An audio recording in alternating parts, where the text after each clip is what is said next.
Yan ang mga soldiers of Christ, lumalaban sa masama. Amen? Ang unang pagtalon ay para sa mundong ito. I-pray natin ang ibang bansa na patawarin ng Diyos ang bawat bansa, lalo ang bansa Israel. Patawarin tayo lahat upang magkaroon at itigil ang gera. Amen? Kapag maraming nananalangin, itigil ang Panginoon. Okay? Gayun din sa ating mga namumunong spiritual, Madre, Pare, Bishop, Cardinal, at ating Pope, pray natin sila na maging matatag sa kanilang bukasyon, tinanggap nila, maging pare, malayo sila sa tukso, layo sila sa matibigat na kasakitan, ang may mga kasakitan, pagalingin sa pangalan ni Jesus na ating Panginoon. Gayun din sa mga namumuno sa ating Presidente, Vice, Senador, Congressman, hanggang barangay. I-pray natin sila na magkaroon sila ng katiting na takot sa Diyos. Kahit katiting lang, makonsensya sila para matigil na kanilang pagnanakaw, paghahangad ng kayamanan dito sa daigdig na ito. Mayaman na sila sa patayon, wala silang kasiyahan. Kahabagan at patawarin sila ng Diyos sa kanilang mga pinagagawa at ang Diyos ang gaganti para sa atin. Amen? Amen! Kaya sila nakikilos sa kanila. At tayo bigyan ng karunungan na hindi na kailangan bayaran sa pagboto. Amen? Amen. Huwag natin magkapi ng kabayaran. Boto natin kung sino yung nais natin iboto. Okay? Okay, tawagin natin ang Panginoon. Jesus! Jesus! Jesus! Jesus! Jesus! Jesus! Jesus the King! Jesus my Lord! Jesus my all! Jesus the King! My Lord! My all! Pangalawa, iniwan natin ang lahat at sumunod tayo sa Panginoon. Anong pangako ng Diyos ang sinong mang magtiis na iwan ang tahanan, ari-arian, bahay, lupa, anak buhay, mahal sa buhay, asawa, anak, kulang, kapatid, apo, alang-alang sa Diyos at sa mabuting balita. Nangako niya, makasandaan, iba yung pagpapala. Ibig sabihin, 100%. Hihiling kayo. Pag nagsisimba kayo, hihiling kayo. Pag nasa gawain kayo, humiling kayo. Pag nagsisi-obi kayo, humiling kayo. Paulit-ulit hanggang hindi ibinibigay ng Diyos. Darating yon sa tamang panahon. Alam ng Diyos kung kailan nyo kailan yung hinihiling mo. Amen? Amen. Dahil mo ng pera, baon sa utang, bibigyan kayo ng pera. Amen? Dahil ilang sa harapan yung pera, parang mapulot nyo lang. Dahil kailangan nyo, kayang gawin ng Diyos. Amen? Amen. Totoo yan, no? At yung hindi lang sa ganon, bibigyan ng magandang trabaho, mga mahal sa buhay. Amen? Amen. Magkakapit, hindi kayo magugutom. Hindi kailan. Tandaan niya yan. Kailan. Okay? Manalig lang kayo. Ano pa? Walang bahay at lupa. Nangungupahan kayo. Yung sa amin, 7 beses namin nakita dahil palipat-lipat ng bahay. Binigyan ng Diyos na hindi niya alam na may mana siya, na may lupa siya. Kasi inampun na siya, no? Nagbentahan ng lupa, binigyan siya ng 10 milyon. Nakabili siya ng bahay at lupa, nakabili ng 2 sasakyan, ng bahay, nakabili ng sa kamatayan, ano ba yun? Sa nicho. Hindi yung nicho. Yung ano ba yun? Memorial. Isipin, no? Wala yun. Nakailang ba? Ikaw na naman. Mapunta sa Tarita, ikaw na naman. Malolot, ikaw na naman. Palipat-lipat ng bahay. Kasi nawawala na ang bayan. Totoo yun. Ngayon, andyan na siya. Coordinator ko po ng Malolos Chapter. Kaya maniwala kayo. Walang imposible sa Diyos. Dahil ng mga coordinators ko, karamihan doon hirap. Ngayon, professional na mga anak. Wala nang mahihirap ng mga coordinators ko. Amen! Amen.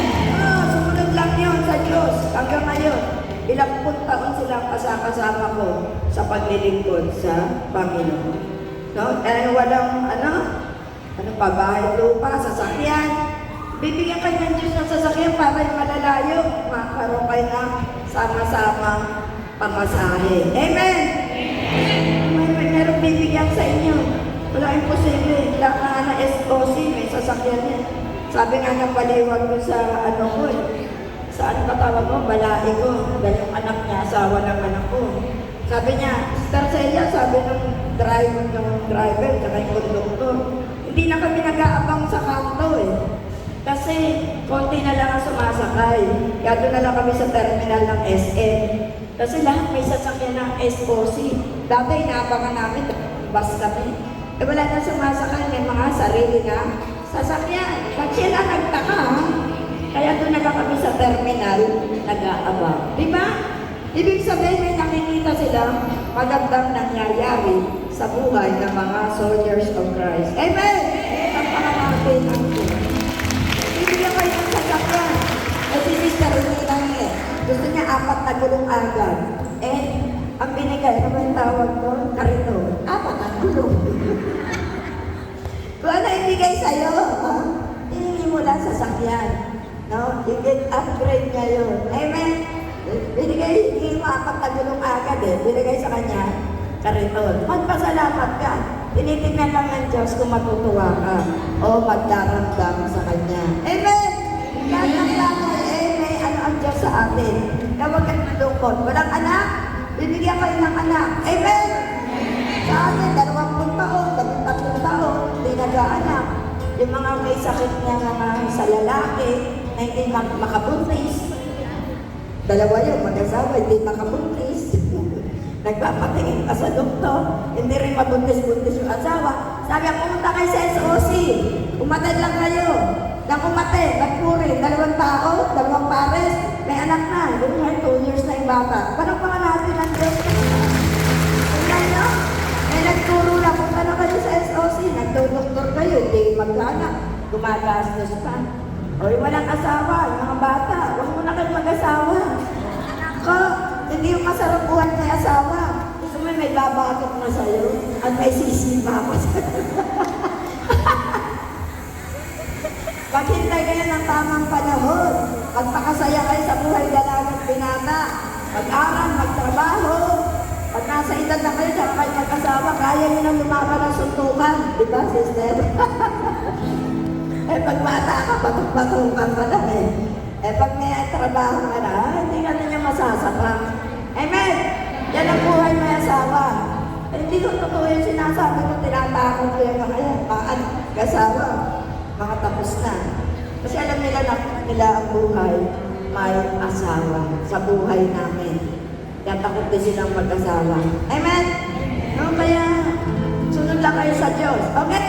Jesus! Jesus! Jesus! Jesus! Jesus! Jesus! Jesus the King! Jesus my Lord! Jesus my Lord! Jesus the King! My Lord! My Lord! Ang Diyos! Ang uli! Amen! Hindi ba natin lahat ang sumunod sa Diyos? Yung kasakit na lalayo sa inyo. Amen! Ito ang unang nakita nung sumunod ako. Ang mga anak ko, yung puso ko, 1 taon pa lang. Lahat may sakit. 5 naging anak ko eh. Iritiri ko ng tiril eh. Ayoko na. Yung 5 anak, sunod-sunod. Puro sakit yan, sakit, may sakit. Nasumunod ako, may namatay kasi yung unang anak eh. Unang baby ko. Bago sumunod yung 4. Amen? Kaya, puro may sakit yan, takot na akong mamatayan pa. Kaya lagi ako sa ospital, nakukonfine ka agad. Pero sabi ni Brother Nick, mayabang ka kasi, may pera ka. Puro ka ospital. Ang sagot ko, hindi ka kasi namatayan ng anak.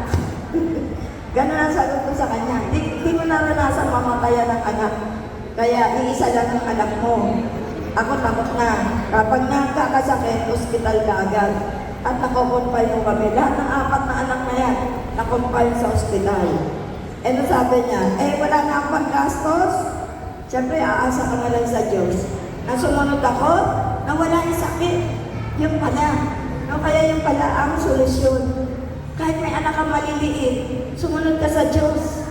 No, makikita mo yung sakit, mawawala. Yung higain yung 2 anak, Pagdating ng 5 taon, 3 taon, wala nang hika. Di ba nakakatakot yung hika? Sabi ng nanay ko, tignan mo yung ilong.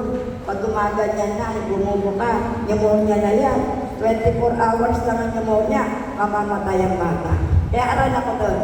Kaya nang sumunod ako sa Diyos, nawala yung hika ng 2 anak ko. Yung iba matatanda na, hinihika pa. Diyos ko. Sumunod lang kayo kay Lord.